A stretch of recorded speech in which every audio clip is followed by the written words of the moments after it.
രാജ്യസുരക്ഷാ വിഷയത്തിൽ തന്നെ നിലപാട് ആവർത്തിക്കുകയാണ് ശശി തരൂർ. അല്ല, അദ്ദേഹം ഞങ്ങൾ ആ കാര്യം ഞങ്ങൾ വിട്ടല്ലോ. ഇപ്പം അദ്ദേഹം ഞങ്ങളെ കൂട്ടത്തിൽ കൂടിയതായി ഞങ്ങൾ കണക്കാക്കുന്നില്ല. അദ്ദേഹത്തിൻ്റെ നടപടി വേണോ വേണ്ടെന്നുള്ള ദേശീയ നേതൃത്വം തീരുമാനിക്കട്ടെ. അദ്ദേഹം നിലപാട് തിരുത്താടത്തോളം കാലം തിരുവനന്തപുരത്ത് പാർട്ടിയുടെ ഒരു പരിപാടിയിലും അദ്ദേഹത്തിനെ ഞങ്ങൾ പങ്കെടുപ്പിക്കില്ല. അദ്ദേഹം ബഹിഷ്കരിക്കുക. അത് ഞങ്ങളുടെ കൂടെ ഇല്ല. പിന്നെ എന്തിനാ ബഹിഷ്കരിക്കുന്നത്?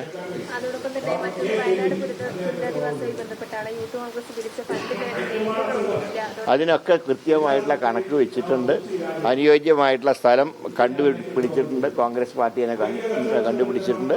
അതനുസരിച്ച് അതിൻ്റെ വർക്ക് ഞങ്ങൾ നടത്തും. അത് സുതാര്യമാണ്. ഒരു പൈസ പോലും യൂത്ത് കോൺഗ്രസോ ആ കിട്ടിയ പണം ഞങ്ങൾ ഒരിക്കലും ദുരുപയോഗം ചെയ്യില്ല. അതിൽ വ്യക്തത വരുത്താനൊന്നുമില്ല. ഫണ്ട് പിരിച്ചതിൻ്റെ കണക്ക് അവരുടെ കയ്യിലുണ്ട്. വർക്ക് തുടങ്ങുന്ന ഉടനെ അവരുടെ കൂടെ കോൺട്രിബ്യൂഷൻ സ്വീകരിച്ചുകൊണ്ട് അവിടെ കിട്ടണം. അക്കാര്യത്തിൽ ഒരു സംശയമില്ല.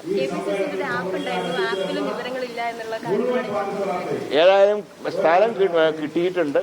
കെട്ടിടത്തിന്റെ നിർമ്മാണം നടക്കും. അത് എന്ത് ആപ്പ് ആര് പണിതാലും അത് ഞങ്ങൾ നടത്തിയിരിക്കും. അതോടൊപ്പം തന്നെ ഇപ്പോൾ വിതുരയില് ഒരു ആദിവാസി യുവാവിന്റെ മരണത്തിന് കോൺഗ്രസിന്റെ സമരമാണ് കാരണമായത്. ആംബുലൻസിന് മുന്നിൽ കോൺഗ്രസ് നേതാക്കൾ സമരം നടത്തുന്ന ഒരു സ്ഥിതി ഉണ്ടായിരുന്നു.